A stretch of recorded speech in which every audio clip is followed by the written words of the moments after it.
maintenant laisser la main donc à Étienne. Étienne, on t'écoute. Merci beaucoup pour ce webinaire. Merci beaucoup Alice, bonjour à tous et ravi d'être avec vous aujourd'hui. Est-ce que tu me confirmes Alice qu'on m'entend bien? Oui, on t'entend bien. Parfait. Eh bien, enchanté tout le monde. Je vois qu'il y a une centaine de personnes, donc c'est super cool de pouvoir être avec vous aujourd'hui. Je vais commencer par me présenter. Donc moi je m'appelle Étienne. J'ai 30 ans depuis peu. Je suis un ancien de chez Google et chez Meta, chez qui j'ai travaillé pendant 5 ans. Je suis actuellement du coup le CEO et fondateur de Rhodes. Donc, pour vous donner un petit peu d'historique, moi j'ai bossé donc chez Google et Meta en tant qu'account manager. Donc j'ai travaillé, j'ai accompagné un peu plus de 200 marques, donc entreprises, principalement e-commerce et retail, sur leur stratégie de publicité en ligne. Donc d'abord YouTube, Google et ensuite Facebook, Instagram. Et j'ai travaillé avec des entreprises qui vont de la start-up comme le Slip français ou Bergamote que vous connaissez peut-être, jusqu'aux grands comptes, avec des acteurs comme Leroy Merlin, Decathlon qui habille Intermarché, entre autres. Après ça, du coup, j'ai créé une première agence de grosse marketing où on accompagnait des startups et des PME. Et depuis 5 mois, donc c'est tout récent, j'ai créé Rhodes, qui est une agence de social ads, donc la publicité sur les réseaux sociaux, spécialisée dans le e-commerce. Donc, Rhodes, pour vous présenter en quelques mots, nous, on a une agence donc de publicité sur les réseaux sociaux, un petit peu différente des autres, des agences classiques notamment, je vais vous expliquer pourquoi. Donc déjà, on est en 100% télétravail, donc on s'est créé il y a 5 mois maintenant. Notre mission, elle est assez classique, hein, donc c'est d'aider les marques e-commerce à faire croître leur activité avec de la publicité Facebook, Instagram, TikTok. Et pour ça, on a une expertise qui est triple. Donc, évidemment, la gestion de campagne média, la production de créa, donc tout ce qui est visuel publicitaire, vidéo, image, et le troisième volet sur lequel on se forme assez régulièrement, c'est justement tout ce qui gravite autour du e-commerce, donc dont le webinaire d'aujourd'hui sera sur lequel le webinaire d'aujourd'hui sera porté principalement. Aujourd'hui, on a accompagné un peu plus de 25 marques sur leur stratégie de publicité. Vous avez quelques noms qui sont affichés à l'écran et principalement du e-commerce. Ce qui nous différencie vraiment des autres agences, c'est surtout notre mission.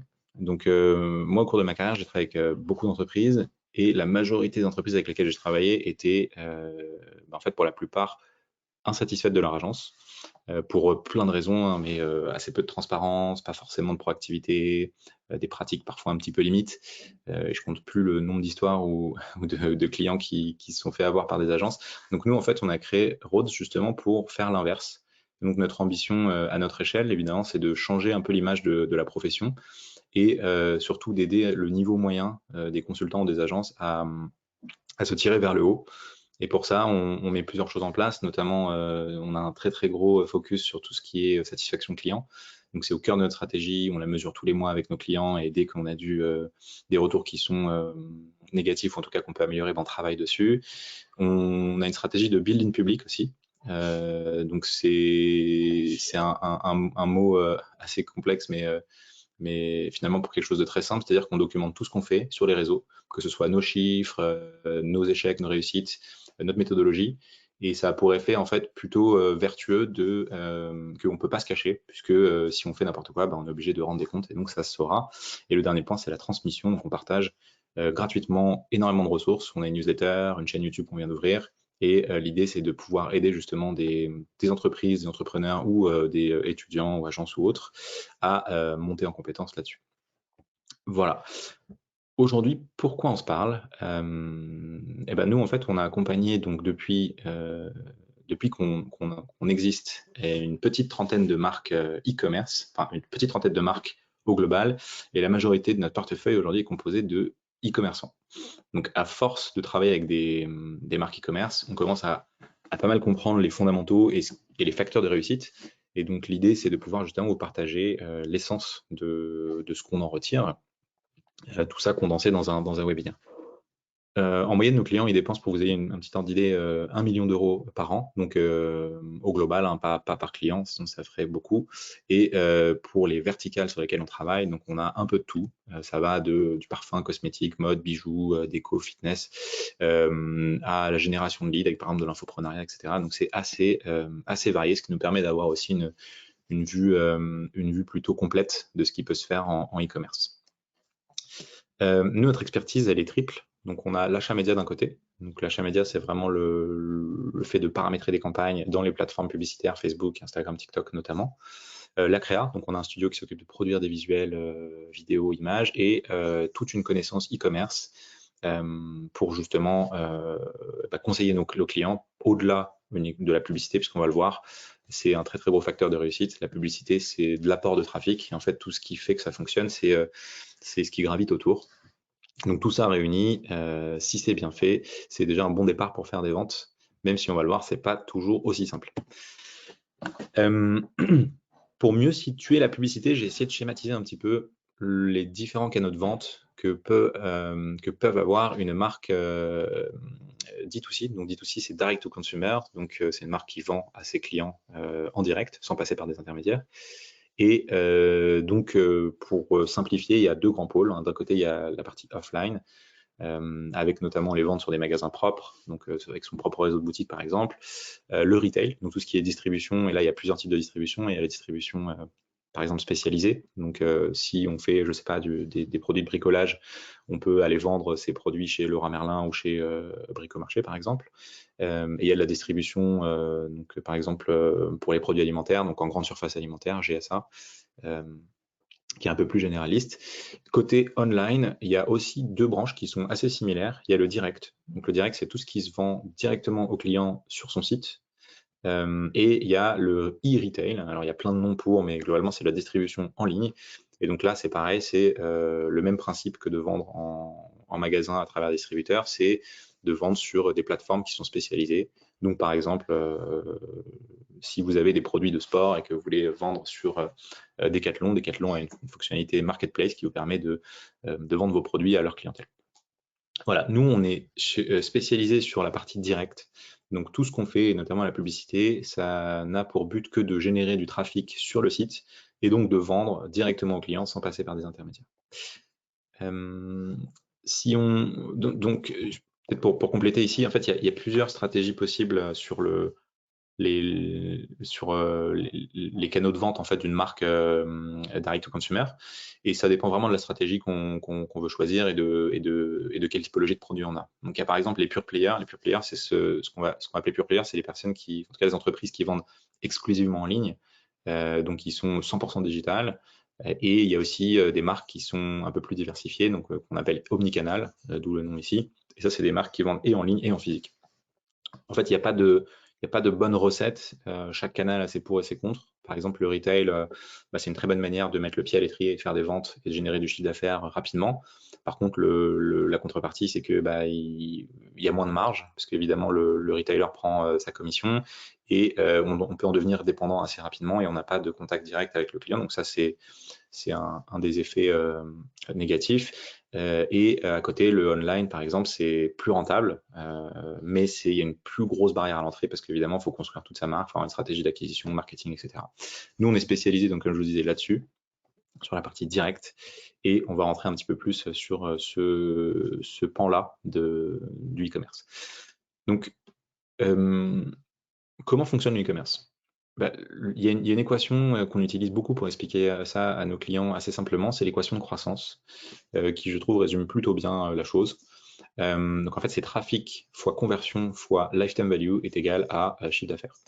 Donc le trafic, c'est on envoie du trafic qualifié sur le site web.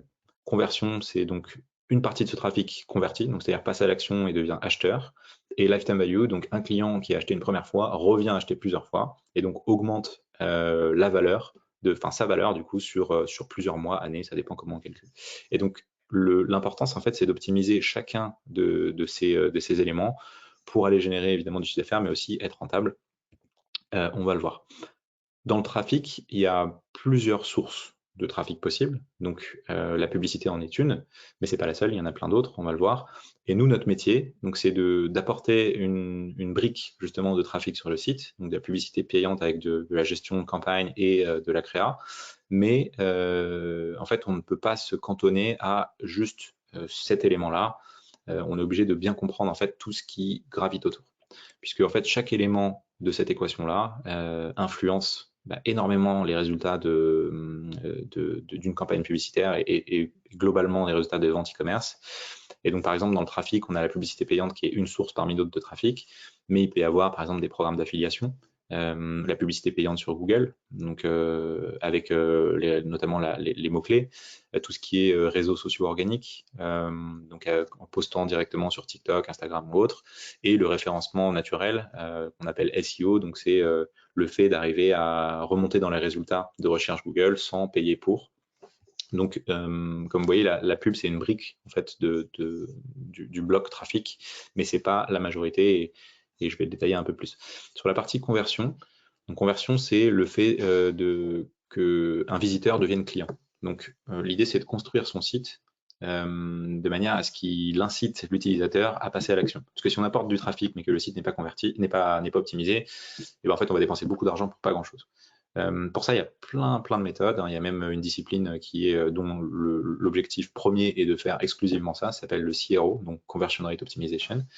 Mais il y a pas mal d'éléments qui reviennent, notamment tout ce qui touche aux avis clients. Donc les avis clients, c'est avoir des notes, des bonnes notes sur les 5 étoiles qui sont sous vos produits, mais c'est aussi avoir un nombre d'avis suffisamment conséquent pour que ça donne, en fait, ça lève les barrières, et notamment la peur qu'on peut avoir quand on est le premier à acheter un produit. Ça, c'est ce qu'on appelle la preuve sociale. C'est très fort en publicité et notamment en conversion sur site. Super important. Donc, si vous avez un site et vous vendez des produits, dès le début, pensez à récolter les avis, parce que c'est vraiment une mine d'or, et en plus, ça vous permet d'aller trouver des informations sur ce qui marche, en tout cas ce qui plaît à vos clients, et ou alors les points d'insatisfaction sur lesquels vous pouvez travailler en temps d'eux. Il y a d'autres éléments qui viennent influencer cette conversion. Le copywriting, donc évidemment, il y a un monde entre juste décrire ces produits et les vendre et les marketer un peu différemment. Et pour ça, il y a un exemple assez parlant, c'est la différence entre les caractéristiques et les bénéfices. Les caractéristiques, c'est en fait, c'est vraiment ce qui est inhérent à votre produit. Donc, par exemple, si vous vendez des chaussures de sport, vous pouvez avoir une semelle faite, je sais pas, à 70% en résine je dis n'importe quoi, mais en résine de chanvre, par exemple. Et du coup, ça, c'est une caractéristique. Mais l'utilisateur, quand lui, il arrive et qu'il voit cette caractéristique, il ne peut pas se projeter parce qu'il ne sait pas ce que ça implique. Et le bénéfice, justement, c'est ce qui découle de cette caractéristique. Et donc, pour le client, ça pourrait être, en fait, ces chaussures, vu qu'elles sont construites à 70% avec de la résine de chanvre, je ne sais même pas si ça existe d'ailleurs, en fait, elles tiennent 2 à 3 fois plus que des chaussures moyennes. Ça, c'est un bénéfice pour le client. Et typiquement, ce type de petits éléments de wording qu'on va changer dans la construction de ses publicités et aussi de son site, ça va jouer énormément sur le taux de conversion parce que ça va rassurer l'utilisateur et surtout, ça va lui donner envie d'aller plus loin. Un autre point, c'est le produit. Donc, le marketing, c'est vraiment, notamment la publicité, c'est une manière de faire connaître son produit. Mais si on a un produit qui n'est pas qualitatif et qui ne donne pas envie aux utilisateurs d'acheter, en fait, ça ne marchera pas. Donc, le point numéro 1, c'est vraiment d'avoir un produit qui lui-même donne envie d'acheter. Et pour ça, plus le produit résout un problème, plus il y a de chances que les personnes passent à l'action. Et le dernier point, c'est la lifetime value. Donc, lifetime value, c'est une fois que mon client a acheté une première fois, est-ce qu'il revient? Et donc pour ça, il y a évidemment ce qui est inhérent au produit. Est-ce que le produit implique par exemple de l'achat récurrent? Donc si on prend une crème pour le visage, on sait que ça a une durée de vie limitée. Au bout d'un moment, on a épuisé son tube de 50 ml, il faut qu'on rachète. Donc par exemple, ce que font très bien Horace, que vous connaissez peut-être, qui est un acteur assez connu de la cosmétique, masculine notamment, ils ont un système d'emailing où ils savent plus ou moins estimer combien de temps dure une crème sur une base d'utilisation quotidienne, et ce qui fait qu'au bout de 2 ou 3 mois, ils viennent vous proposer de racheter en fait la même crème si vous en êtes satisfait, et donc ça pousse justement le réachat et donc la lifetime value, et ça augmente en fait la valeur de vie d'un client. Ça, c'est super important parce que plus vos clients rachètent, moins vous aurez à payer pour faire des ventes. parce que vous allez payer par exemple en publicité pour faire la première vente, mais si derrière vous avez un système et une mécanique d'emailing ou un programme de fidélité ou alors un produit qui induit un rachat régulier ou alors même des systèmes de facturation comme l'abonnement dont on parle un petit peu en France, donc abonnement e-commerce, ça se fait de plus en plus, et ben ça va du coup réduire, ça va réduire les coûts d'acquisition parce que vous n'aurez pas à payer à chaque fois pour faire une nouvelle vente. Au contraire, vous aurez à payer une seule fois et derrière les ventes se feront toutes seules. Voilà, donc c'est assez dense, hein, il y a pas mal de choses à maîtriser là-dessus, mais tout ça pour mettre en contexte le fait que la publicité n'est qu'une composante de toute l'équation qui permet de faire de la croissance sur du e-commerce. Alors, aujourd'hui, je vais vous détailler un petit peu, donc pour faire un focus sur nous, notre expertise, qui est évidemment la publicité Facebook et TikTok, donc sur les réseaux sociaux. Là, on va faire un focus sur Facebook, et du coup, je vais vous parler de quelques points pour vous aider à appréhender un peu comment ça fonctionne.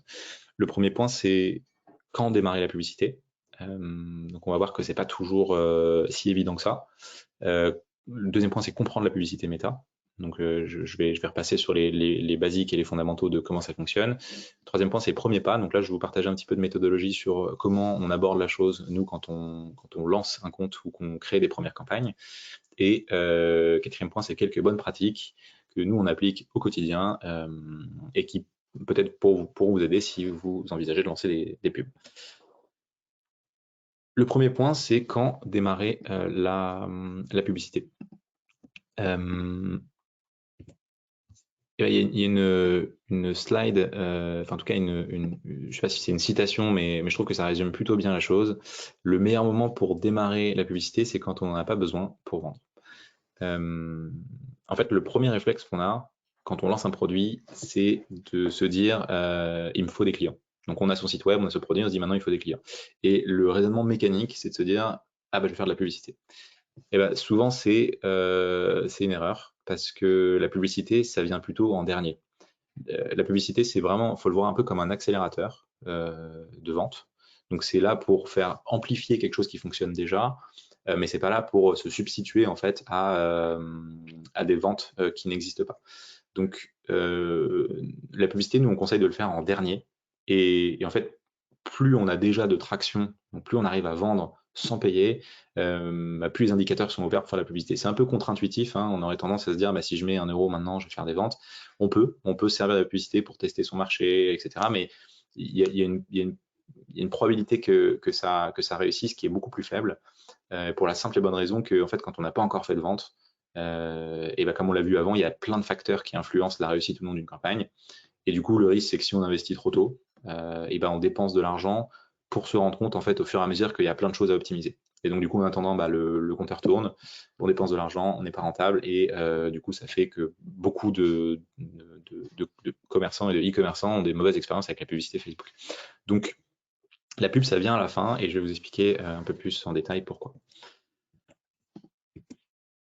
Depuis qu'on a créé l'entreprise, et même avant dans mes précédentes expériences, j'ai échangé avec plusieurs centaines de e-commerçants, de dirigeants de e-commerçants, et même s'il n'y a pas de règle générale, on commence à déceler en fait des facteurs de clés de succès. Donc on a eu des marques qui se lançaient, on a eu des marques qui étaient très très établies avec lesquelles on a travaillé, et en fait ce qu'on observe, c'est que les 4 points que vous voyez à l'écran souvent reviennent comme étant des indicateurs qui en tout cas aident et améliorent les chances de réussite sur la pub.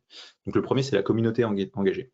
Une communauté engagée, ça veut dire plein de choses, mais c'est surtout avoir notamment sur les réseaux sociaux en fait des personnes qui sont en fait qui aiment votre marque, qui sont vraiment presque ambassadeurs, et qui vous suivent pas juste parce que vous faites des produits qui sont jolis ou parce qu'ils aiment bien votre communication, mais qui se reconnaissent dans les valeurs, qui ont envie d'interagir, qui commentent, qui partagent. Et en fait, cette communauté, elle est vraiment très importante, parce que c'est elle qui vous permettra d'avoir vos premiers retours clients. Donc de retour produit, savoir si les produits leur plaisent ou non. Ça permettra de les sonder si vous voulez lancer par exemple un nouveau produit ou une nouvelle fonctionnalité. Donc vous aurez du retour terrain avant d'engager des frais pour en recherche et développement par exemple, ou en production. Et surtout, ça vous permettra de faire vos premières ventes et donc de tester tous les autres éléments qu'on a vu dans l'équation, notamment le taux de conversion, la rétention, etc. Donc ça, c'est vraiment un point clé. Toutes les marques qu'on accompagnait qui ont réussi avaient déjà une communauté engagée autour de la marque. Donc il n'y a pas vraiment de nombre de followers à avoir sur les réseaux, même si on observe que Instagram, c'est là où c'est le plus dur. Et quand on a quelques milliers d'abonnés, c'est déjà quelque chose c'est déjà une base qui est assez solide. Le deuxième point, c'est le panier moyen. Le panier moyen, alors ça varie énormément en fonction de l'activité. Hein. Si on vend par exemple des porte-clés, on ne sera pas au même panier moyen que si on vend des tables en marbre de luxe, c'est certain. Mais pourquoi en fait ce seuil de 50 €? Pour la simple et bonne raison que quand on fait de la publicité, il y a des coûts qui sont incompressibles, qui sont liés à Facebook et aux coûts de diffusion. Hein, je vous détaillerai tout ça juste après aussi. Et donc du coup, plus on a un panier moyen élevé, plus on va pouvoir se permettre de financer en fait de l'acquisition avec de la publicité. Par exemple, si on a un panier moyen à 20 €, si on décompose derrière la structure de coûts, donc il y a les coûts de production, il y a les coûts de livraison, les coûts d'expédition, ça c'est tout ce qui est coût variable. Il y a aussi les coûts de fonctionnement de l'entreprise. Et derrière, il y a la marge qu'on veut dégager pour pouvoir investir, pouvoir se payer, etc. Et en fait, si on enlève tout ça sur un panier moyen à 20 €, ça nous laisse que quelques euros pour faire de la publicité. Et quelques euros pour faire de la publicité, pour acquérir un nouveau client, c'est quasiment impossible. Donc, un facteur clé, c'est vraiment d'avoir un panier moyen le plus haut possible. Et pour ça, il y a plein de méthodes. Hein. Ça peut être déjà d'avoir des produits. Si vos produits, par essence, ne coûtent pas très cher, bah, vous pouvez faire des bundles, donc c'est-à-dire des kits de plusieurs produits. Vous pouvez faire aussi, il y a un truc qui marche très bien, c'est mettre le bandeau en haut de votre site avec livraison gratuite à partir de, et là vous mettez par exemple 50 €. Vous pouvez utiliser il y a pas mal de fonctionnalités de paiement en plusieurs fois que vous pouvez mettre sur votre site pour, par exemple, si vous vendez des produits un peu plus chers, et ben vous pouvez proposer de payer en 2, 3 ou 4 fois. Donc ça aide à augmenter le panier moyen. Il y a plein de petites techniques comme ça. En tout cas, plus votre panier moyen est au-dessus de cette barre un peu psychologique des 50 €, plus vous augmentez vos chances de réussite. Le troisième point, c'est le taux de conversion. Le taux de conversion, on l'a vu tout à l'heure, c'est en fait le nombre de personnes qui visitent votre site, donc qui arrivent depuis de la publicité, depuis les réseaux sociaux ou autres, peu importe. Sur ce nombre de personnes-là, combien en pourcentage passent à l'action et donc achètent vos produits. Et ça, du coup, on observe que, encore une fois, ça dépend des industries. Hein. Plus on a un panier moyen élevé, plus ce sera compliqué de faire monter ce taux, puisque quand on achète une montre à 25 000 €, bon, c'est assez rare de vendre des montres en ligne à 25 000 €, mais quand on achète, je sais pas, du matériel de musique professionnel qui vaut 3 000 à 4 000 €, on y réfléchit un peu avant de passer à l'action en ligne, et parfois on a même envie de parler à un conseiller, etc. En tout cas, pour la majorité, les 80-90% des e-commerçants, cette barre des 2%, elle est assez importante. Et donc, il faut travailler sur tous les éléments que je vous ai présentés juste avant pour s'approcher de ça. Si vous utilisez par exemple des sites comme Shopify ou autre, c'est assez bien fait. Vous avez un outil analytique sur lequel vous voyez en live vos taux de conversion, l'évolution d'une période à l'autre. Et donc ça, c'est quelque chose qu'il faut suivre de très très près, parce que ça joue énormément. Je vous donne un exemple. Si vous investissez 100 000 € en publicité avec un taux de conversion à 1%, et ben en fait, en le passant à 2%, vous pouvez diviser votre budget par 2, donc passer à 50 000 € d'investissement, ben vous ferez le même nombre de ventes. C'est aussi mathématique que ça. Donc ça vaut vraiment le coup de se pencher sur ça avant d'investir de la pub, parce que ça optimisera du coup la rentabilité des investissements. Le dernier point, c'est le réachat. Donc le réachat, on en parlait tout à l'heure, c'est le fait que vos clients achètent vos produits plusieurs fois après un premier achat. Et donc ça, ce qu'on observe, c'est que tout ce qui est au-dessus des 25-30%, c'est souvent synonyme d'un e-commerce sain, dans lequel on arrive à en fait avoir ce qu'on appelle du repeat, donc des acheteurs qui reviennent plusieurs fois. Et surtout, ça permet encore une fois d'alléger, on va le voir après dans le calcul du coût des budgets d'acquisition, ça permet d'être un peu plus large sur le montant qu'on peut mettre en publicité. Parce que si en fait vous avez 0% de réachat et que vous avez par exemple un panier moyen à 50 €, ça veut dire que pour chaque vente, vous allez devoir payer, ou en tout cas vous allez devoir générer des nouveaux clients. Et donc du coup, votre calcul de coût par acquisition et donc de budget marketing va se faire sur la base d'une vente. Par contre, si vous avez 50 € de panier moyen, mais que derrière vous avez en moyenne sur une année 2 2 fois, que la personne réachète 2 fois, bah, vous aurez par exemple 50 plus 50 plus 50, donc 150 €.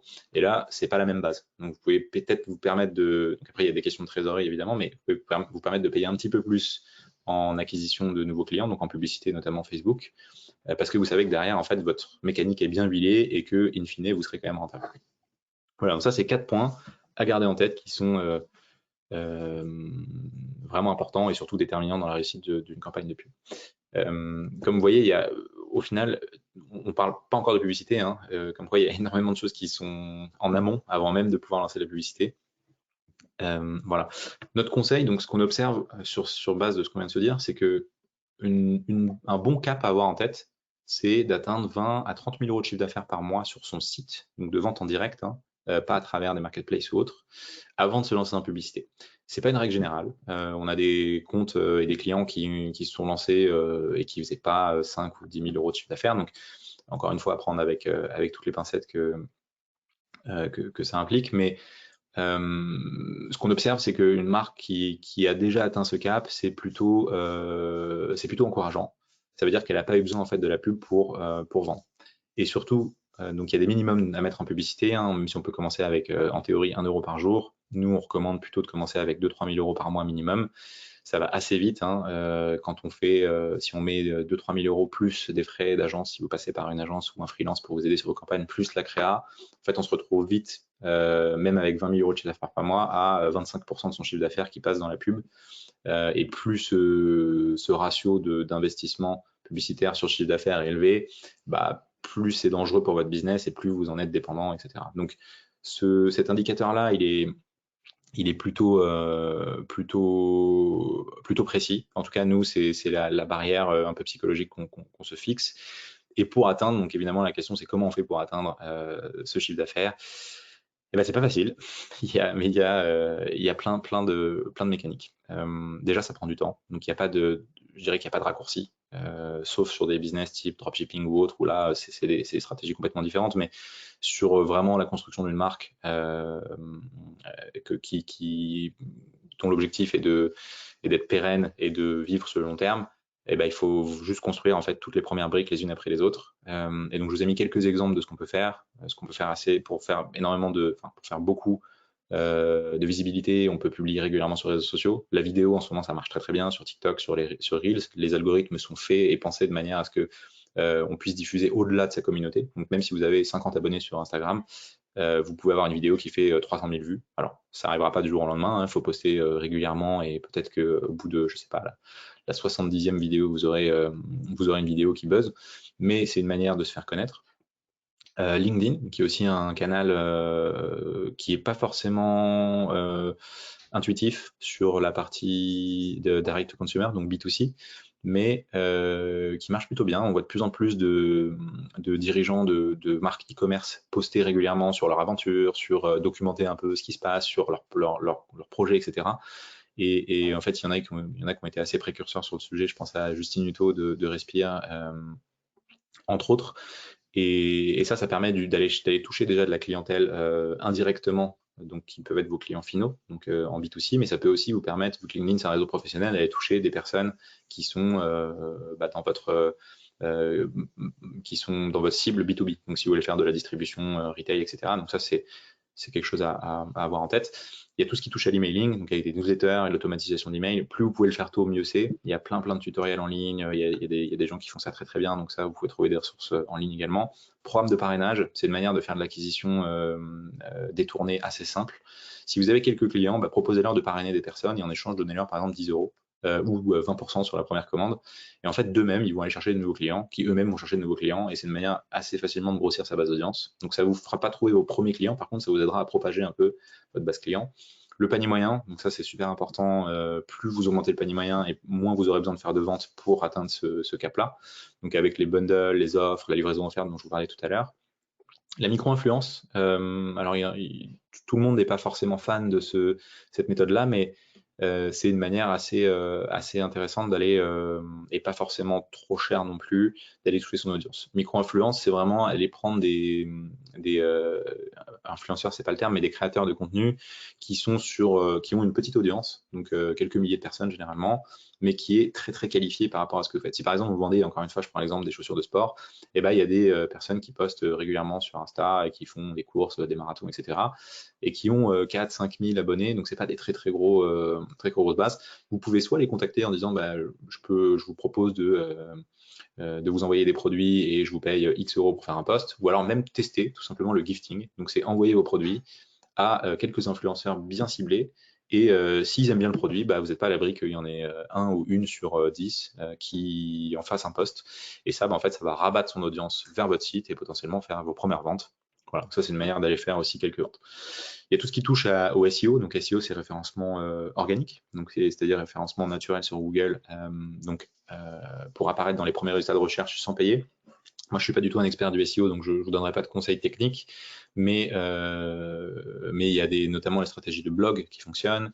Vous pouvez aussi optimiser toutes vos pages produits pour que vous remontiez sur des mots-clés quand on vous recherche sur par exemple des caractéristiques un peu techniques. Tout ce qui est long tail aussi, donc c'est tous les mots-clés qui sont un peu niches sur lesquels il n'y a pas beaucoup de personnes positionnées. Ça, c'est une manière d'aller faire du trafic. Et voilà. Après, il y a le taux de conversion, donc on en parlait tout à l'heure, l'ajout au panier, le paiement initié, les achats. Donc l'idée, c'est d'optimiser chacune de ces étapes. L'avantage, c'est que vous pouvez assez facilement, avec des outils gratuits comme Google Analytics ou même directement sur le back-end de Shopify, mesurer en fait le taux de passage entre chacune de ces étapes. Donc si on prend vraiment les étapes, c'est visite de votre site, ensuite c'est ajout au panier, paiement et achat. Et il y a des ratios en fait entre chacune de ces étapes. Et si vous voyez par exemple que vous avez plein d'ajouts au panier mais que derrière vous n'avez aucune vente, c'est qu'il y a peut-être un truc qui bloque entre ces deux étapes. Et donc là, focalisez sur ça pour justement sur les futures personnes qui viendront sur votre site, ne pas avoir ce même drop. Et donc un bon ratio par exemple entre ajout au panier et achat, ce serait par exemple 1 à 3 ou 1 à 4. Donc pour un ajout au panier, pour 4 ajouts au panier, une vente, ou pour 3 ajouts au panier, une vente. Les avis clients, donc pareil, essayez d'en récolter dès que possible, parce que ça aide énormément. Les témoignages vidéo, si vous avez l'occasion, ça vous pouvez réutiliser en publicité, ça marche très très bien, et surtout vous pouvez mettre sur votre site, et les gens aiment bien voir d'autres personnes qui leur ressemblent parler d'un produit. Donc j'avais entendu une marque qui mettait qui envoyait dans ses colis, mettait un petit flyer en disant si vous nous envoyez une petite vidéo à ce mail-là, on vous fait moins 20% sur la prochaine commande. Et du coup, comme ça, ils récoltaient énormément de vidéos qu'ils pouvaient réutiliser derrière pour publier sur les réseaux sociaux, pour en faire des montages, pour en faire de la pub. Et il n'y a rien de plus puissant que, c'est encore de la preuve sociale, que le témoignage d'un client satisfait pour un produit, pour en vendre à d'autres clients. Voilà, les autres points, ils sont assez évidents, donc je ne vais pas m'attarder dessus. Mais ça vous donne quelques astuces, en tout cas, pour quelques lignes directrices pour atteindre ce cap des 20-30 000 euros par mois. Si on avance un peu dans le cœur du sujet, c'est donc la publicité méta. Donc la publicité méta, c'est un peu une nébuleuse quand on ne connaît pas forcément, c'est pas toujours évident de s'y retrouver. Donc je vais essayer de simplifier un peu tout ça. Donc déjà Meta, c'est la maison mère. Donc c'est l'entreprise c'est le nom de la holding en fait qui se cache derrière toutes les applications qu'on connaît. Donc il y a Facebook, Instagram, WhatsApp, Messenger. Il y a aussi d'autres applications, d'autres produits notamment, mais qui sont un peu moins connus comme Oculus sur les casques de réalité virtuelle, et aussi Workplace, qui est un outil de communication interne pour les entreprises, qui peut fonctionner comme un intranet. Mais si on se focalise sur les apps que tout le monde utilise, ce qu'ils appellent la family of apps chez Facebook, c'est les 4 applications que vous voyez à l'écran. Ces applications-là, elles ont un avantage, c'est qu'elles sont très très largement utilisées par la population française. Vous pouvez voir sur Facebook, il y a 48 millions de personnes qui visitent au moins une fois par mois Facebook, c'est énorme. Instagram, c'est 34,6 millions, WhatsApp 38,6, Messenger 32,7. Donc la publicité sur WhatsApp Messenger, c'est pas quelque chose qui est disponible, ou en tout cas très très peu, donc je vous recommande pas. Par contre, rien que là-dessus, et en fait vous avez déjà la possibilité de toucher quasiment 2 Français sur 3 pour leur diffuser vos produits. Donc c'est pour leur faire connaître vos produits. Donc c'est vraiment, malgré tout ce qu'on peut entendre ou autre, Facebook c'est mort, Facebook c'est pour les vieux, Instagram c'est plus ce que c'était, etc. Ça reste un canal, le canal numéro 1 pour faire découvrir vos produits. largement devant TikTok, largement devant Pinterest, largement devant même Google, parce que Google est un peu différent. On va pas faire découvrir, on va plutôt répondre à une intention. Quelqu'un va rechercher un mot-clé et on va se positionner au moment de la recherche, donc c'est pas pareil. Voilà. Évidemment, donc qui dit beaucoup d'utilisateurs dit opportunité de présenter ses produits. Et donc, Meta, en fait, a mis en place de la publicité assez rapidement qui fonctionne sur un système d'enchères. Donc, en gros, pour vous simplifier la compréhension, parce que ça sert à rien d'aller trop dans le détail, d'un côté, il y a Meta qui dispose d'un inventaire publicitaire.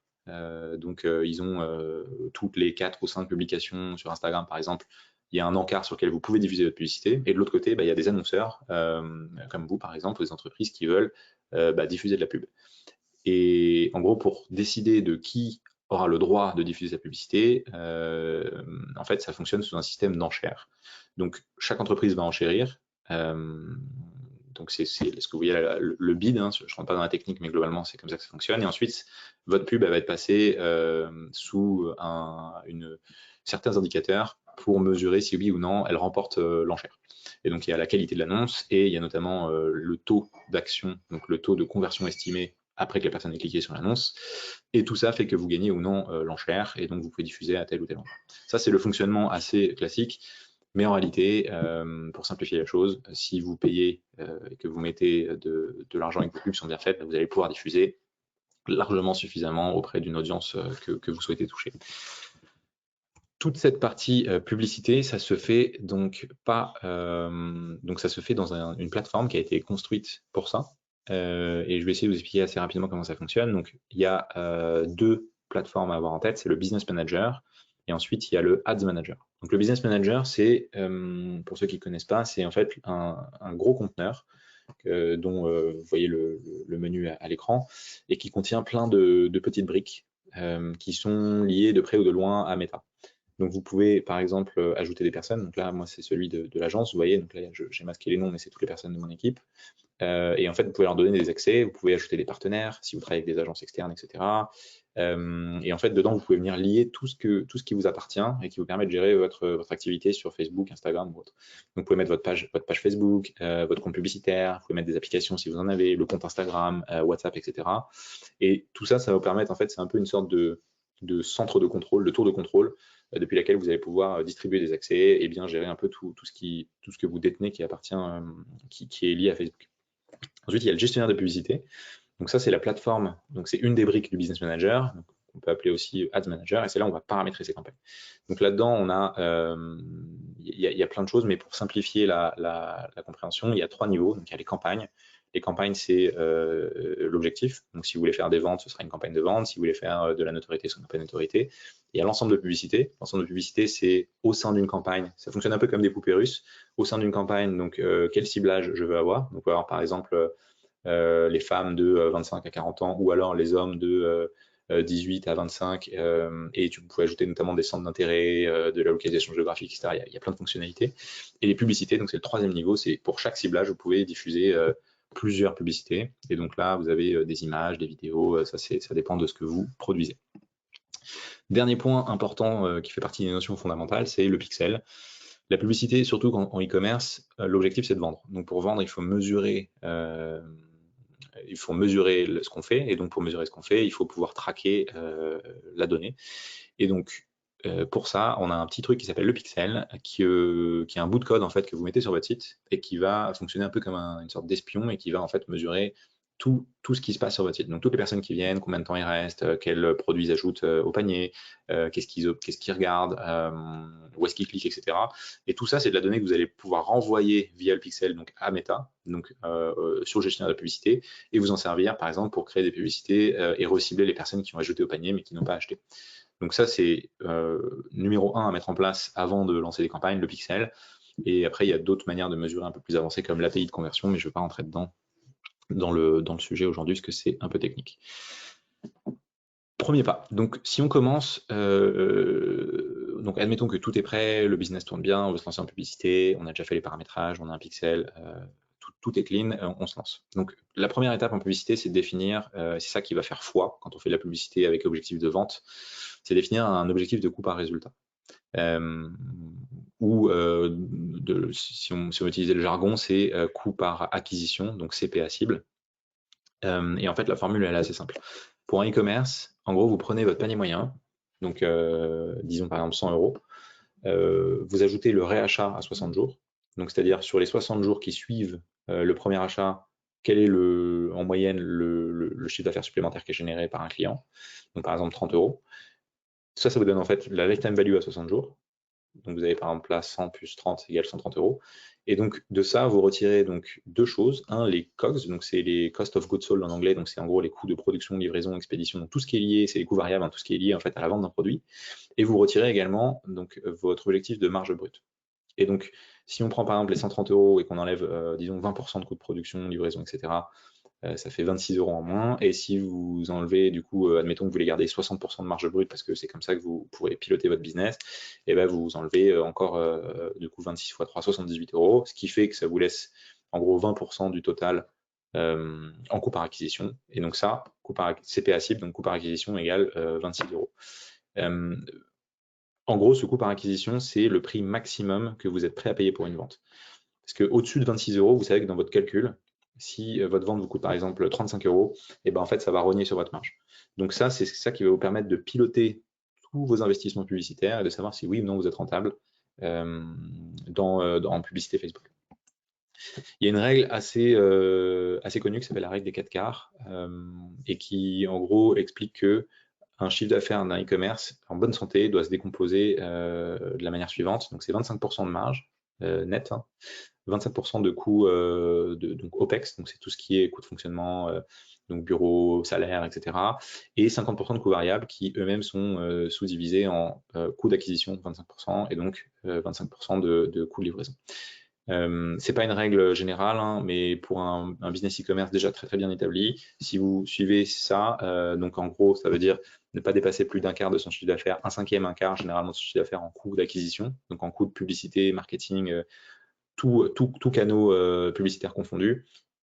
En théorie, c'est déjà pas mal, ça veut dire que le reste n'est pas trop impacté.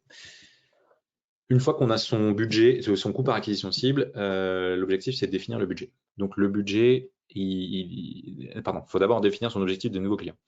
Parce qu'en fait, on parle d'acquisition, c'est-à-dire qu'on va aller chercher, l'objectif de Facebook, c'est aller faire découvrir ses produits, et donc on va aller à de nouvelles personnes, donc chercher des nouveaux clients. Et là, pour ça, on va d'abord fixer un objectif annuel. Donc on va se dire, moi, cette année, dans mon business plan, je veux faire, je sais pas, X millions d'euros de chiffre d'affaires, et donc je veux 10 000 nouveaux clients. Et ensuite, on va le répartir mensuellement.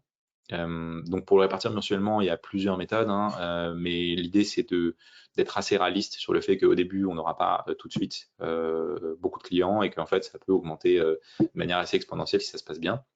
Donc là par exemple c'est une répartition qui a été faite en prenant en compte, je crois qu'on est sur plus 20% de clients par mois avec un début et avec une concentration sur Q4 qui est mois très fort, donc octobre, novembre, décembre avec Black Friday, Noël pour les e-commerçants. Et ensuite, une fois que vous avez ça, c'est assez simple, vous pouvez déduire votre budget publicitaire. Donc d'abord mensuel, donc vous multipliez donc votre coût par acquisition cible, donc CPA cible qu'on a défini juste avant en point 1, par le nombre de nouveaux clients. Et donc par exemple 253 x 26, ça vous fait fois 26, ça vous fait 6 569 euros de budget la première année. Donc là on est sur des gros montants, hein, mais globalement l'idée c'est ça. Et en fait, pour répartir son budget, il faut prendre en compte plusieurs choses. Donc la saisonnalité, est-ce que vos produits se vendent par exemple plus en été ou se vendent peut-être plus sur la dernière période de l'année, comme je disais tout à l'heure. Et du coup, ça vous donne au total le budget. Donc la somme des budgets mensuels vous donne le budget annuel. Et donc ça, vous pouvez rajouter cette ligne dans votre business plan.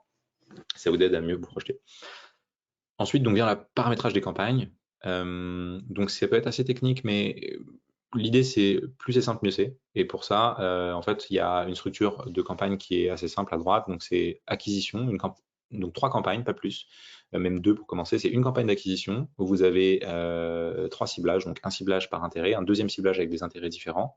Donc intérêt, ça peut être par exemple, je ne sais pas si vous vendez des chaussures de sport, ça peut être des personnes qui aiment, les sportifs par exemple, mais et un deuxième intérêt, ça peut être des personnes qui je sais pas, par exemple, aiment bien tout ce qui est bien-être, relaxation, etc. Sait-on jamais, peut-être qu'ils sont pas dans l'audience numéro 1, mais que dans l'audience numéro 2, ils y seront. Et ensuite, vous avez une troisième audience qui serait donc ce qu'on appelle les lookalikes, ces audiences similaires.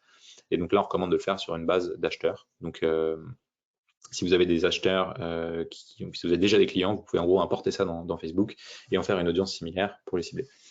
Donc à chaque fois, on vous recommande de mettre 3 à 5 publicités dans chacun des ciblages. Donc la première campagne, c'est acquisition. La deuxième campagne, c'est retargeting. Donc retargeting, donc acquisition, on va parler que à des personnes qui ne vous connaissent pas. Et retargeting, on va parler à des personnes qui ont déjà interagi avec vous, avec la marque. Donc là, il y a 2 ciblages qu'on recommande. Donc c'est visiteurs du site web. Donc vous reciblez toutes les personnes qui sont venues sur votre site. Au début, si vous démarrez, vous pouvez mettre 180 jours, et si plus vous grossissez, et plus vous pouvez réduire la fenêtre. Donc vous pouvez mettre 30 ou 60 jours, comme ça il y aura beaucoup plus d'intention, et ce sera, faut que vous battrez le fer pendant qu'il est chaud. Et après, un deuxième ciblage qu'on recommande, c'est les social engagers, donc qui est un peu une somme de toutes les personnes qui ont interagi ou qui se sont abonnées à votre compte Instagram ou Facebook. Et donc tout ça, vous pouvez en faire une audience, et vous pouvez leur pousser des publicités, donc comme ici par exemple, et qui auront peut-être des messages différents. Si ces personnes ont déjà connu votre site, ont déjà interagi avec votre marque, et ben vous pouvez peut-être leur mettre des messages un peu plus promotionnels ou un peu plus agressifs, ou qui les incitent à passer à l'action, alors que sur de la découverte, on va peut-être pousser des nouveaux messages, ou pour faire découvrir, je sais pas, un nouveau produit. Voilà, il y a plein de méthodes sur la partie créative, mais je ne m'étends pas sur le sujet. Et le dernier point, c'est une campagne rétention. Alors ça, c'est plutôt pour les e-commerçants qui sont un peu plus avancés et qui ont déjà une base client assez conséquente. Et ben, vous pouvez importer cette base, encore une fois, dans Facebook, en envoyant le fichier soit à plat, soit depuis les plateformes partenaires. Et ça, vous pouvez en faire un ciblage et donc faire une campagne de rétention et donc pousser de la pub auprès de vos clients déjà existants pour augmenter cette fameuse lifetime value et les faire racheter.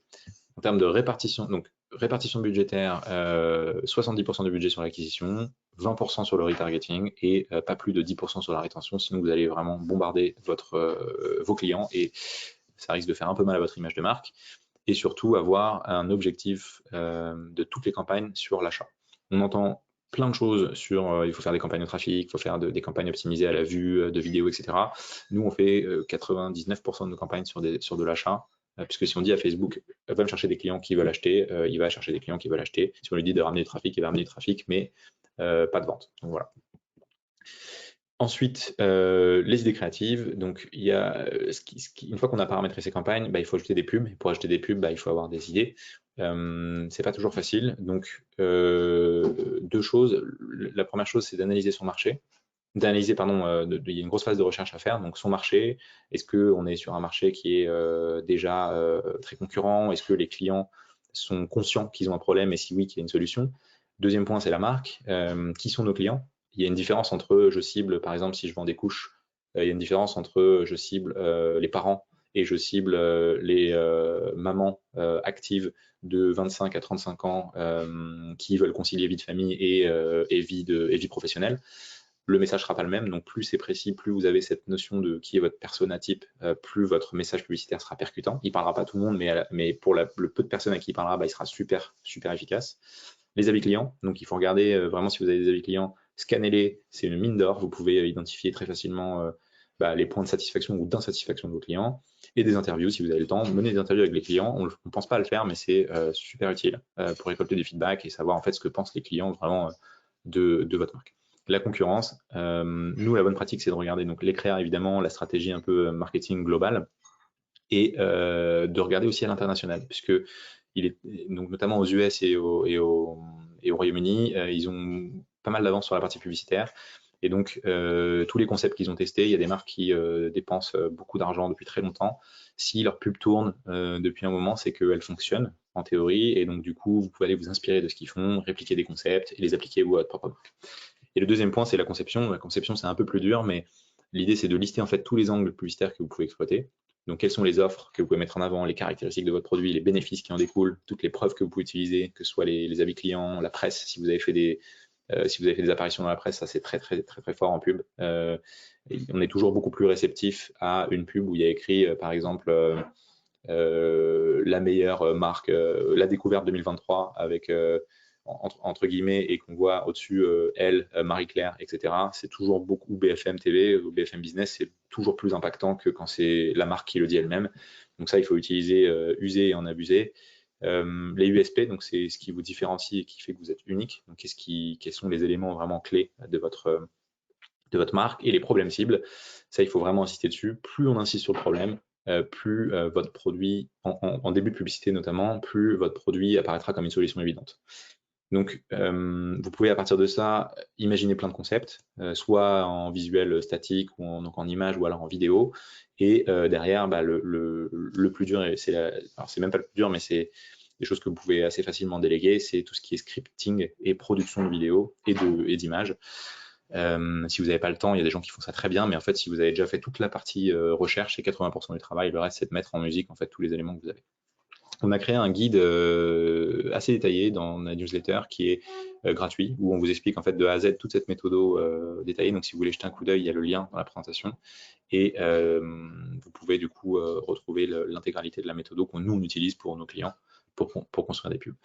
Et le dernier point, pas des moindres, c'est il n'y a pas de recette magique en pub. C'est assez frustrant, mais c'est pour ça qu'il y a des agences dont c'est le métier et des personnes qui font ça à longueur de journée. C'est qu'en fait, c'est un process d'itération sans fin. Et donc, on n'a jamais fini de s'améliorer. Donc, il faut tester, analyser, recommencer et faire ça en continu.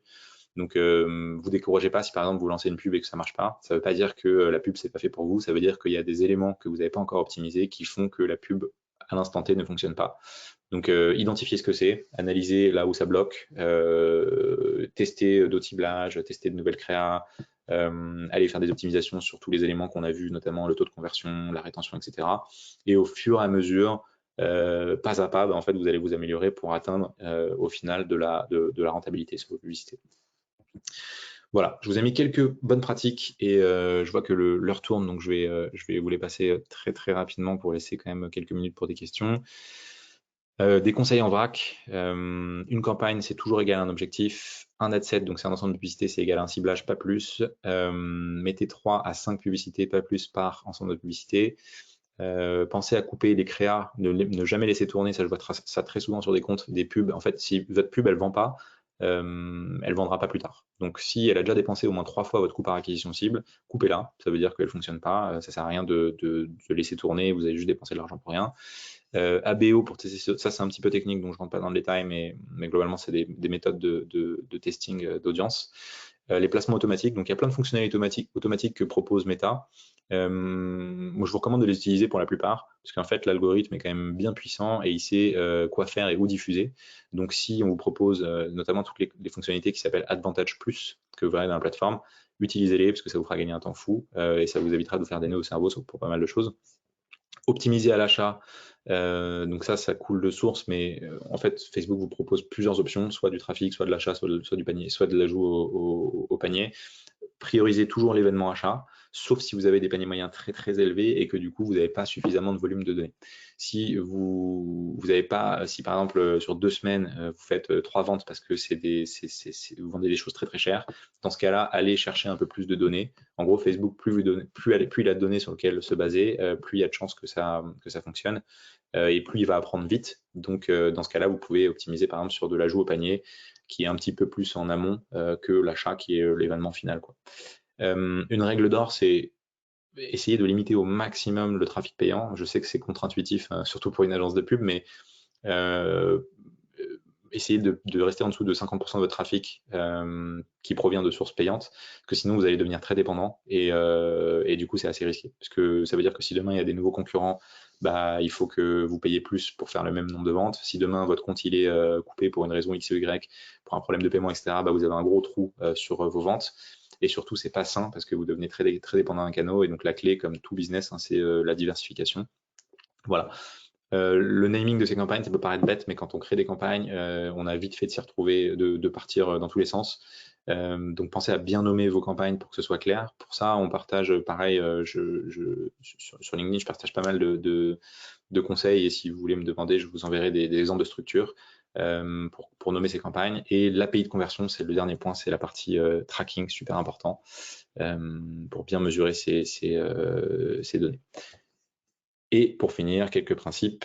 La majorité, ne vous épuisez pas sur la partie média, donc c'est-à-dire paramétrage des campagnes, puisque 70% de la performance d'une campagne, elle dépend de la créa. Donc si vous devez passer du temps, c'est passer du temps à comprendre vos clients, essayer de trouver le message et d'affiner le visuel qui va leur parler. parce que c'est ça qui va faire qu'une personne achète ou pas, ou clique ou pas. La publicité, ça sert que à apporter du trafic. Encore une fois, je le martèle, mais si vous pouvez avoir la meilleure agence du monde et les meilleures pubs du monde, si derrière ça vend pas, c'est pas forcément lié à la pub, c'est aussi peut-être parce qu'il y a d'autres éléments qui composent la chaîne e-commerce qui font que ça marche pas. Voilà, performance, c'est pas non plus lié à l'esthétique. C'est pas parce que votre pub est belle qu'elle va vendre. Parfois, c'est même l'inverse. Donc, mettez pas trop d'argent en construction de publicité vidéo ou créa parce que ça sert pas à grand chose. Ça peut valoir le coup pour certaines opérations, mais honnêtement, avec 0 € et un peu d'huile de coude, on peut créer des publicités qui fonctionnent plutôt bien. Plus c'est simple, mieux c'est. Donc, Facebook adore la simplicité, toutes les structures qui sont simples. Ça permet de vraiment concentrer le budget, minimiser les périodes d'apprentissage. Ça fonctionne sur des algorithmes, donc ça c'est super important.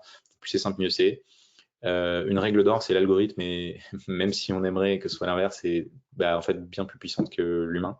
L'algorithme est bien plus puissant que l'humain, donc en fait, toutes les intuitions que vous pouvez avoir de dire, bah oui, mais si on diffuse sur Facebook, parce que c'est des 45 ans et plus, et du coup, mieux vaut qu'on coupe Instagram et qu'on ait une image comme ça, parce que ça, en fait, les gens vont cliquer.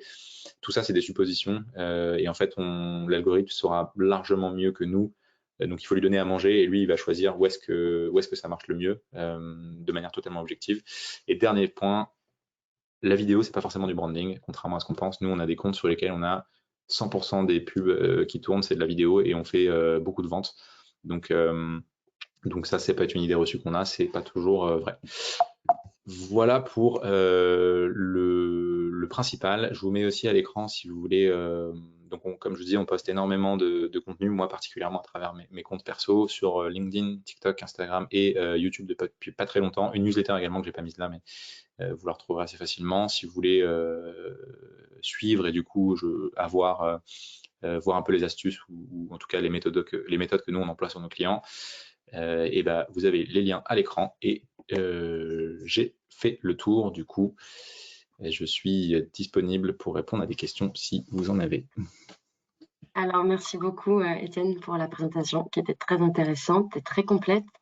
J'ai recensé déjà une dizaine de questions. Alors, on ne va pas pouvoir répondre forcément à tout pour pas trop dépasser sur le temps, mais au pire, vous pourrez toujours contacter Étienne sur ses réseaux. Je vais également, du coup, vous soumettre la présentation dans les documents à partager. Et je vais vous donner quelques liens dans le chat, surtout sur l'accélérateur du numérique. Donc, vous aurez de quoi vous instruire même après le webinaire. Donc, on va commencer avec une première question d'une personne qui explique qui travaille déjà avec une agence, en fait, Ouais. qui s'occupe de ses social ads sur Instagram, Facebook, avec un budget de 300 € mensuel. Il demandait si déjà dans un premier temps, c'était suffisant. Et dans un deuxième temps, cette personne explique qu'elle n'a pas vraiment d'informations précises sur ce que ça peut rapporter. Donc voilà, comment avoir plus d'informations sur le CA, le coût, comme sur Google Ads par exemple, etc. Ouais, c'est pas évident. Je pense que ça dépend de pas mal de choses, sur notamment la nature du produit, etc. Je sais pas exactement ce que la personne vend, mais en fait, moi j'ai une règle, c'est que si l'accompagnement d'une agence coûte aussi cher ou plus cher que ce qu'on met en budget pub, c'est pas forcément un bon ratio. Donc donc nous par exemple des marques qui n'ont pas beaucoup de budget, on leur recommande plutôt de faire ça d'abord en interne ou alors de passer par des freelances pour justement que ça leur coûte pas trop cher un accompagnement. Mieux vaut investir ce budget dans la pub pour avoir plus d'apprentissage que de le mettre sur des frais de gestion. Et après, pour est-ce que c'est suffisant en budget? En fait, il y a un ratio que nous on utilise, c'est 3 fois le coût par acquisition cible en budget quotidien. Donc par exemple, si vous vendez des produits à 50 € et que votre coût par acquisition, si vous avez fait tout le calcul qu'on a vu tout à l'heure ensemble, maximum, donc c'est-à-dire que vous êtes prêt à payer le prix maximum que vous êtes prêt à payer pour un nouveau client, c'est je sais pas, 10 €. Et du coup, le minimum qu'on vous conseille de mettre, c'est 3 fois 10 €, donc 30 € par jour. 30 € par jour fois 30, ça fait 900 € par mois. Donc d'expérience, on se retrouve toujours sur des 2-3 000 € par mois de pub minimum. Ça ne veut pas dire qu'on ne peut pas y arriver avec 100, 200, 300 ou 1000 € par mois, mais en fait, ça veut dire que vous allez surtout allonger votre phase d'apprentissage, et donc ce que vous pourriez faire en 1 mois, vous allez le faire en 3-4 mois, et donc ça risque d'être assez long, etc. Donc voilà un peu ma réponse sur ça. On a on a une autre question. C'était une question sur la note Google. En fait, combien faut-il d'avis positifs pour faire augmenter la note Google? Voilà, une question assez large. Alors, j'ai pas la réponse exacte, mais je pense que en fait, il y a un double, il y a dans l'esprit du consommateur, il y a deux choses. Il y a le nombre de clients et il y a la note. Donc en fait, si vous avez une note de 5 sur 5 sur deux personnes, bah ça, c'est bien, mais du coup, c'est pas très représentatif. Par contre, si vous avez 4,7 sur 5 sur 300 personnes, bah, c'est comme quand vous cherchez un resto, vous allez regarder un hôtel, ou vous allez checker bah, sur Amazon un produit. Plus il y a de notes et plus il y a de personnes, enfin, plus la note est bonne et plus il y a de personnes qui ont noté, mieux c'est. Donc, moi, ce que je recommande à mes clients, c'est d'avoir plus on se rapproche en fait des 50, 70, 80, 100 avis clients, mieux c'est. Et si vous pouvez avoir en fait les avis aussi au niveau de vos top produits, et ben en fait ça va encore plus améliorer la conversion sur ces produits-là. Ok, merci beaucoup. D'autres questions après, plus sur les termes sur lesquels on peut peut-être passer rapidement pour pas trop dépasser. Ouais. Quelle est la différence entre le SEO et SEA? Et on a aussi une question sur le COGS, enfin Ouais. COGS. Alors, oui, ils sont pas évidents. Alors, SEO, c'est Search Engine Optimization. Je m'excuse pour cet accent anglais horrible. Et SEA, c'est Search Engine Advertising. En gros, SEO, c'est donc les deux sont liés à Google et à Bing, mais dans une moindre mesure. C'est en fait le fait d'apparaître dans les premiers résultats de recherche Google.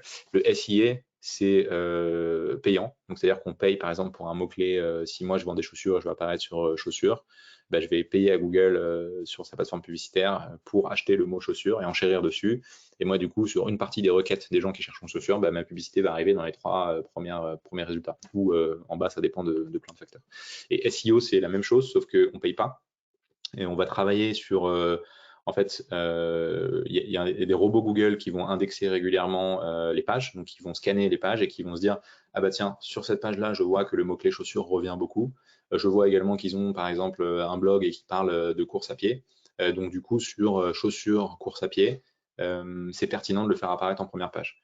Et donc du coup, vous allez remonter dans le résultat de manière naturelle et sur des recherches en fait qui sont pertinentes, ça va rapporter du trafic sur votre site. Et donc ça, c'est un peu plus technique. Il y a des experts qui font ça très bien et dont le métier, c'est de vous faire remonter dans les premiers résultats de recherche Google. Mais c'est ça la différence. Il y en a un, on paye et l'autre, on paye pas, quoi. Ok. Et COGS, du Euh, coup, ouais. ouais, c'est Cost of Goods Sold. C'est en fait les coûts variables qui sont liés à la vente d'un produit. Et donc, oui, vous pourrez trouver la définition en ligne assez facilement, mais c'est coûts de production, expédition, livraison, transaction, si vous avez des frais par exemple sur votre site, etc., etc. Donc tout ce qui est lié à la vente, c'est pas des coûts fixes, c'est tout ce qui est à la vente d'un produit. Ok. On a aussi une question qui est assez intéressante, c'est de savoir, parce qu'on s'intéresse beaucoup aux produits dans tes exemples, est-ce qu'on peut envisager les mêmes processus en fait pour proposer des services? Est-ce que ça revient au même? Est-ce qu'il y a des spécificités à prendre en compte?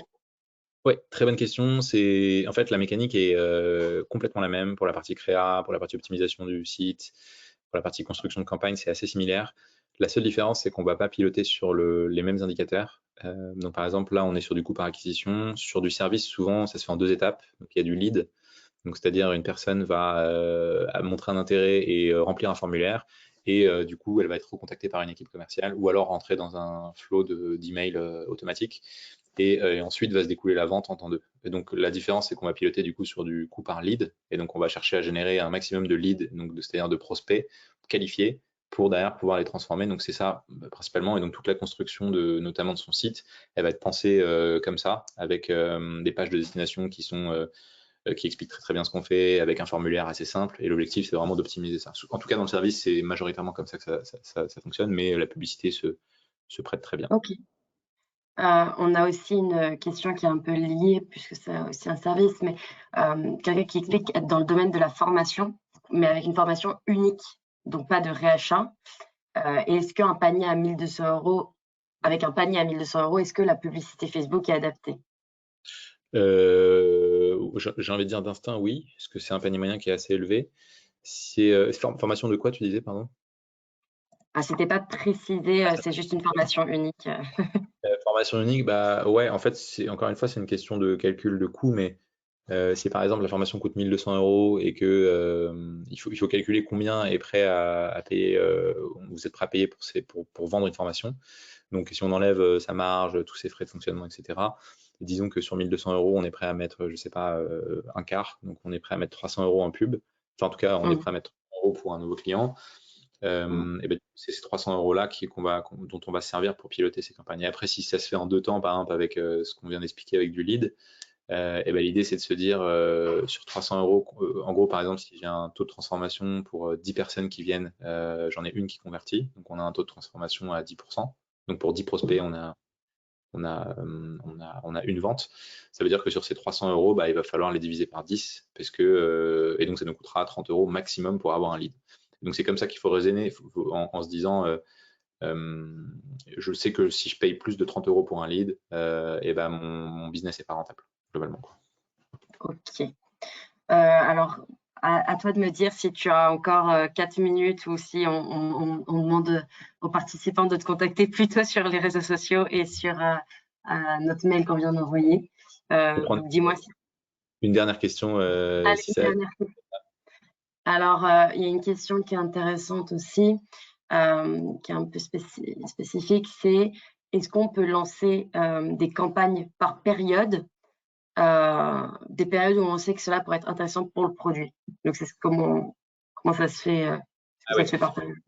Ouais, tout à fait. C'est possible de faire des campagnes sur des périodes courtes de temps. Ça se fait beaucoup d'ailleurs, notamment. Donc là, par exemple, il y a eu les French Days il n'y a pas très longtemps, qui est un peu le Black Friday français. Nous, on a lancé des campagnes spécifiques pour certains de nos clients pour booster leur vente pendant cette période. Donc, on a pensé des publicités aux couleurs avec des petits jeux aussi sur le site, etc. Et ça se fait, ça se fait assez bien. Notamment, il y a des business qui sont assez saisonniers, et par exemple qui dépendent je sais pas, de la rentrée scolaire ou qui dépendent, je sais pas, beaucoup du Black Friday ou même, je pense au business de fleurs, qui dépendent beaucoup des Saint-Valentin, fête des mères, etc. Donc on peut penser vraiment des campagnes, on peut mettre en fait une date de début, une date de fin et allouer un Mmh. budget spécifique pour cette période-là. La complexité, c'est que du coup, on aura un temps limité pour optimiser. Par exemple, si on fait tourner une campagne pendant 3 jours, donc si au bout de 2 jours, on se rend compte que ça marche pas, bah, il nous reste 15 jours pour optimiser. Donc c'est pas top. Donc l'idée, c'est d'avoir quand même un minimum de plusieurs semaines parce qu'on n'est jamais sûr que ces créas vont marcher dès le début. Mmh. Et également, si on peut en amont en fait pré-tester avec des campagnes qui tournent en fil rouge, bah là du coup on a plus de chances de réussir pendant cet temps fort, quoi. D'accord. Bon, bah, merci beaucoup. On arrive à la fin de ce webinaire. Du coup, ce dernier sera disponible en replay. Je vous ai également partagé la présentation dans les documents distribués. Vous retrouverez aussi le lien de l'accélérateur du numérique ainsi que notre adresse mail. Merci beaucoup à Étienne pour cette présentation très intéressante et instructive. Et vous pouvez trouver, du coup, comme je vous ai dit, la présentation. Je vous invite à rester jusqu'à la fin pour répondre au sondage de satisfaction. Ça nous aide à savoir ce qui vous intéresse et ce sur quoi on peut travailler. Et on se retrouve la semaine prochaine pour un nouveau webinaire. Donc, merci beaucoup, Étienne. Merci Alice, À merci à tous, bientôt. bonne journée. Au revoir. Au revoir.